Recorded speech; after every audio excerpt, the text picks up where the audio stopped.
Hi ಸ್ನೇಹಿತರೆ, ಎಲ್ಲರಿಗೂ ನಮಸ್ಕಾರ. ನೋಡಿ, ಸಂಕ್ರಾಂತಿ ಹಬ್ಬಕ್ಕೆ ಗೃಹಲಕ್ಷ್ಮಿ ಯೋಜನೆಯ ಪ್ರತಿಯೊಂದು ಫಲಾನುಭವಿಗಳಿಗೆ ಸರ್ಕಾರದಿಂದ ಭರ್ಜರಿ ಗುಡಿಸ್ನ ಕೊಟ್ಟಿದ್ದು, ನಿಮ್ಮ ಬ್ಯಾಂಕ್ ಖಾತೆಗೆ 6,000 ಹಣನ ಸರ್ಕಾರ ಜಮಾ ಮಾಡ್ತಾ ಇದೆ. ಹೌದು ಸ್ನೇಹಿತರೆ, ಗೃಹಲಕ್ಷ್ಮಿ ಯೋಜನೆಯ 25ನೇ ಕಂತು, 26ನೇ ಕಂತು ಹಾಗೂ 27ನೇ ಕಂತು ಈ 3 ತಿಂಗಳ 6,000 ಹಣನ ಫಲಾನುಭವಿಗಳಿಗೆ ಸಂಕ್ರಾಂತಿ ಹಬ್ಬಕ್ಕೆ ಜಮಾ ಮಾಡ್ತಾ ಇದ್ದು, ನಾಳೆ ಮಂಗಳವಾರ ಜನವರಿ 6ರಂದು ಕರ್ನಾಟಕದ 28 ಜಿಲ್ಲೆಗಳಿಗೆ ಈ 6,000 ಹಣ ಜಮಾ ಆಗ್ತಾ ಇದೆ. ಅದೇ ರೀತಿ ಈ ಒಂದು ಹಣನ ಪಡಿಬೇಕು ಅಂದರೆ ಕೆಲವು ಹೊಸ ನಿಯಮಗಳು ಕೂಡ ಜಾರಿಗೆ ಬಂದಿದ್ದು, ಬನ್ನಿ ಸ್ನೇಹಿತರೆ, ಆ ನಿಯಮಗಳು ಏನು ಅಂತ ಕೂಡ ನಾನು ನಿಮಗೆ ತಿಳಿಸ್ಕೊಡ್ತಾ ಇದ್ದೀನಿ. ಅದಕ್ಕಿಂತ ಮೊದಲು ವಿಡಿಯೋ ನೋಡ್ತಾ ಇರುವ ಪ್ರತಿಯೊಬ್ಬರ ಹತ್ರ ಕೂಡ ಒಂದು ಚಿಕ್ಕ ರಿಕ್ವೆಸ್ಟ್ ಇದೆ. ನೀವೇನಾದ್ರೂ ಇನ್ನೂ ಕೂಡ ನನ್ನ ಚಾನಲ್ನ ಸಬ್ಸ್ಕ್ರೈಬ್ ಆಗಿಲ್ಲ ಅಂದರೆ ದಯವಿಟ್ಟು ಪ್ರತಿಯೊಬ್ಬರು ಚಾನಲ್ನ ಸಬ್ಸ್ಕ್ರೈಬ್ ಮಾಡ್ಕೊಳ್ಳಿ, ಹಾಗೆ ವಿಡಿಯೋಗೆ ಒಂದು ಲೈಕ್ನ ಕೊಡಿ. ಹೌದು ಸ್ನೇಹಿತರೆ, ಸಂಕ್ರಾಂತಿ ಹಬ್ಬದ ಪ್ರಯುಕ್ತ ಗೃಹಲಕ್ಷ್ಮಿ ಯೋಜನೆಯ ಪ್ರತಿಯೊಂದು ಫಲಾನುಭವಿಗಳಿಗೆ ಸರ್ಕಾರದಿಂದ ಭರ್ಜರಿ ಗುಡಿಸ್ನ ಕೊಟ್ಟಿದ್ದು, ನಿಮ್ಮ ಬ್ಯಾಂಕ್ ಖಾತೆಗೆ ಅಕ್ಟೋಬರ್, ನವೆಂಬರ್ ಮತ್ತು ಡಿಸೆಂಬರ್ ತಿಂಗಳ ಒಟ್ಟು 6,000 ಹಣನ ಫಲಾನುಭವಿಗಳ ಬ್ಯಾಂಕ್ ಖಾತೆಗೆ ಸರ್ಕಾರದಿಂದ ಜಮಾ ಮಾಡ್ತಾ ಇದ್ದೀವಿ ಅಂತ ಭರ್ಜರಿ ಗುಡಿಸ್ನ ಕೊಟ್ಟಿದ್ದು, ಪ್ರತಿಯೊಬ್ಬರಿಗೂ ಜನವರಿ 6 ಅಂದರೆ ಮಂಗಳವಾರದಿಂದ ಈ 6,000 ಹಣ 28 ಜಿಲ್ಲೆಗಳಿಗೆ ಜಮಾ ಆಗಲಿದೆ. ಅದೇ ರೀತಿ ಈ ಸಂಕ್ರಾಂತಿ ಹಬ್ಬದಲ್ಲಿ BPL ರೇಷನ್ ಕಾರ್ಡ್ ಹೊಂದಿರುವ ಪ್ರತಿಯೊಂದು ಫಲಾನುಭವಿಗಳಿಗೆ ಸರ್ಕಾರ ಉಚಿತ ಅಕ್ಕಿ ಜೊತೆಗೆ 5 ರೀತಿಯ ಆಹಾರ ಪದಾರ್ಥಗಳನ್ನ ಉಚಿತವಾಗಿ ಕೊಡ್ತಾ ಇದ್ದು, ಪ್ರತಿಯೊಬ್ಬರಿಗೂ ಈ ಜನವರಿ ತಿಂಗಳಲ್ಲಿ ಈ ಒಂದು ಆಹಾರ ಕಿಟ್ ಸಿಗ್ತಾ ಇದೆ. ನಿಮ್ಮ ಬ್ಯಾಂಕ್ ಖಾತೆಗೆ ಈ ಬಾರಿ ಗೃಹಲಕ್ಷ್ಮಿ ಯೋಜನೆಯ 3 ತಿಂಗಳ 6,000 ಹಣನ ಪಡಿಬೇಕು ಅಂದರೆ ಸರ್ಕಾರ ಕೆಲವು ಹೊಸ ನಿಯಮಗಳನ್ನ ಜಾರಿಗೆ ತಂದಿದ್ದು, ಕಡ್ಡಾಯವಾಗಿ ಈ ನಿಯಮಗಳನ್ನ ಪಾಲಿಸಬೇಕು ಅಂತ ಆದೇಶನ ಕೊಟ್ಟಿದೆ. ಹಾಗಾದರೆ ಬನ್ನಿ ಸ್ನೇಹಿತರೆ, ಆ ನಿಯಮಗಳು ಏನು ಅಂತ ಕೂಡ ತಿಳಿಸ್ಕೊಡ್ತಾ ಇದ್ದೀನಿ.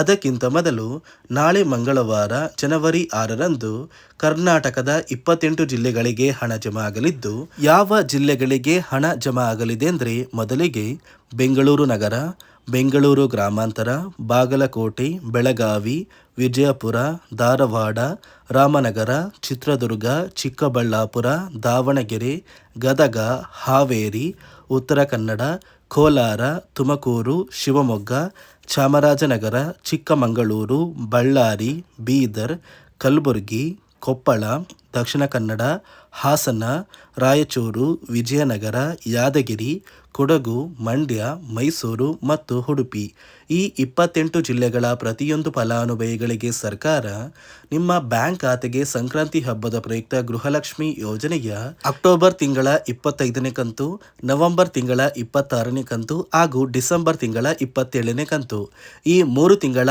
6,000 ಹಣನ ಪ್ರತಿಯೊಂದು ಫಲಾನುಭವಿಗಳಿಗೆ ಸರ್ಕಾರ ಜಮಾ ಮಾಡ್ತಾ ಇದೆ. ಇಲ್ಲಿಯವರೆಗೂ ಒಟ್ಟು 23 ಕಂತು ಅಥವಾ 24 ಕಂತಿನ ಹಣ ಜಮಾ ಆಗಿದ್ರೆ ಸಾಕು. ಮೊದಲು 25 ಮತ್ತು 26ನೇ ಕಂತಿನ ಹಣನ ಜಮಾ ಮಾಡ್ತಾರೆ, ಅಂದರೆ 4,000 ಹಣ ನಿಮ್ಮ ಬ್ಯಾಂಕ್ ಖಾತೆಗೆ ಬರುತ್ತೆ. ನಂತರ ಪ್ರತಿಯೊಂದು ಫಲಾನುಭವಿಗಳಿಗೆ ಸರ್ಕಾರ 27ನೇ ಕಂತಿನ ಹಣನ ಜಮಾ ಮಾಡುತ್ತೆ. ಒಂದು ವೇಳೆ ಪೆಂಡಿಂಗ್ ಇರುವ ಹಣ ಇನ್ನೂ ಸಹ ಬಾಕಿ ಇದ್ರೆ ನಿಮ್ಮ ಬ್ಯಾಂಕ್ ಖಾತೆಗೆ ಯಾವುದೇ ಕಾರಣಕ್ಕೂ ಈ 3 ತಿಂಗಳ 6,000 ಹಣ ಜಮಾ ಆಗೋದಿಲ್ಲ. ಸರ್ಕಾರ ಪ್ರತಿ ವರ್ಷವೂ ಹೇಗೆ ಗೃಹಲಕ್ಷ್ಮಿ ಯೋಜನೆಗೆ ಹೊಸ ನಿಯಮಗಳನ್ನ ಜಾರಿಗೆ ತರ್ತಾ ಇತ್ತು, ಅದೇ ರೀತಿ ಈ ಬಾರಿಯೂ ಕೂಡ ನೀವು ಈ ಗೃಹಲಕ್ಷ್ಮಿ ಯೋಜನೆಯ 6,000 ಹಣನ ಪಡಿಬೇಕು ಅಂದರೆ ಕೆಲವು ಹೊಸ ನಿಯಮಗಳನ್ನ ಜಾರಿಗೆ ತಂದಿದೆ. ಈ ನಿಯಮಗಳನ್ನ ಕಡ್ಡಾಯವಾಗಿ ಪ್ರತಿಯೊಬ್ಬರು ಪಾಲಿಸಲೇಬೇಕು ಅಂತ ಆದೇಶನ ಕೂಡ ಕೊಟ್ಟಿದ್ದು, ಹಾಗಾದರೆ ಬನ್ನಿ ವೀಕ್ಷಕರೇ, ಆ 5 ನಿಯಮಗಳು ಏನು ಮತ್ತು ಈ ನಿಯಮಗಳನ್ನ ನೀವು ಕಡ್ಡಾಯವಾಗಿ ಪಾಲಿಸಬೇಕಾ ಅಥವಾ ಪಾಲಿಸಬಾರ್ದಾ ಅಂತ ನಾನು ನಿಮಗೆ ತಿಳಿಸ್ಕೊಡ್ತಾ ಇದ್ದೀನಿ. ನೋಡಿ ವೀಕ್ಷಕರೇ, ಸರ್ಕಾರ ಜಾರಿಗೆ ತಂದಿರುವ ನಿಯಮಗಳಲ್ಲಿ ಮೊದಲನೆಯ ಒಂದು ನಿಯಮ ಬಂದು, ಗೃಹಲಕ್ಷ್ಮಿ ಯೋಜನೆಯ ಪ್ರತಿಯೊಂದು ಫಲಾನುಭವಿಗಳು ಯಾರೆಲ್ಲ ಇದ್ದೀರಾ, ನಿಮ್ಮ ಮನೆಯ ಪ್ರತಿಯೊಂದು ಸದಸ್ಯರ ಆಧಾರ್ ಕಾರ್ಡ್ ಏನಿದೆ, ಆ ಒಂದು ಆಧಾರ್ ಕಾರ್ಡ್ನ ನೀವು ಹೊಂದಿರುವಂತಹ ಒಂದು ರೇಷನ್ ಕಾರ್ಡ್ಗೆ ಕಡ್ಡಾಯವಾಗಿ ಲಿಂಕ್ ಮಾಡಿಸ್ಬೇಕು.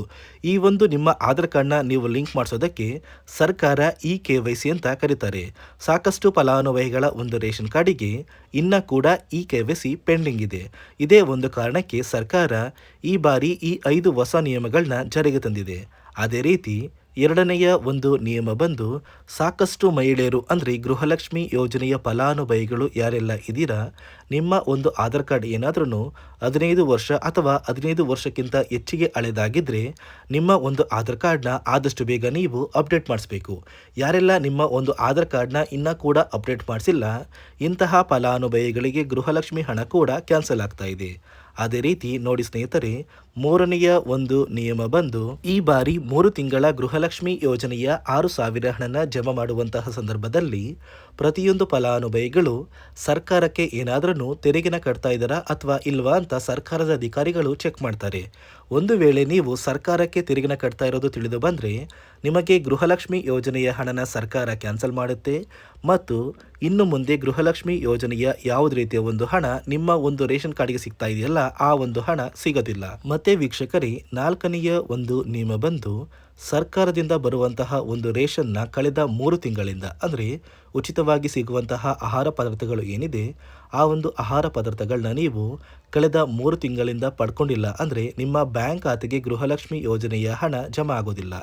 ಸ್ನೇಹಿತರೆ, 5ನೆಯ ಒಂದು ನಿಯಮ ಬಂದು ನಿಮ್ಮ ಒಂದು ಕುಟುಂಬದ ವಾರ್ಷಿಕ ಆದಾಯ 7 ಲಕ್ಷಕ್ಕಿಂತ ಕಡಿಮೆ ಇರಬೇಕು. ಒಂದು ವೇಳೆ ಕುಟುಂಬದ ವಾರ್ಷಿಕ ಆದಾಯ 7 ಲಕ್ಷಕ್ಕಿಂತ ಜಾಸ್ತಿ ಇದ್ದರೆ ನಿಮ್ಮ ಬ್ಯಾಂಕ್ ಖಾತೆಗೆ ಗೃಹಲಕ್ಷ್ಮಿ ಯೋಜನೆಯ ಹಣ ಬರೋದಿಲ್ಲ. ಈ 5 ನಿಯಮಗಳ ಆಧಾರದ ಮೇಲೆ ಪ್ರತಿಯೊಂದು ಫಲಾನುಭವಿಗಳಿಗೂ ಗೃಹಲಕ್ಷ್ಮಿ ಯೋಜನೆಯ 3 ತಿಂಗಳ ಹಣ ಜಮಾ ಆಗ್ತಾ ಇದೆ. ನಿಮ್ಮ ಬ್ಯಾಂಕ್ ಖಾತೆಗೂ ಕೂಡ ನಾಳೆ ಮಂಗಳವಾರ ಜನವರಿ 6ರಿಂದ ಈ ಗೃಹಲಕ್ಷ್ಮಿ ಯೋಜನೆಯ 3 ತಿಂಗಳ 6,000 ಹಣ ಜಮಾ ಆಗ್ತಾ ಇದೆ.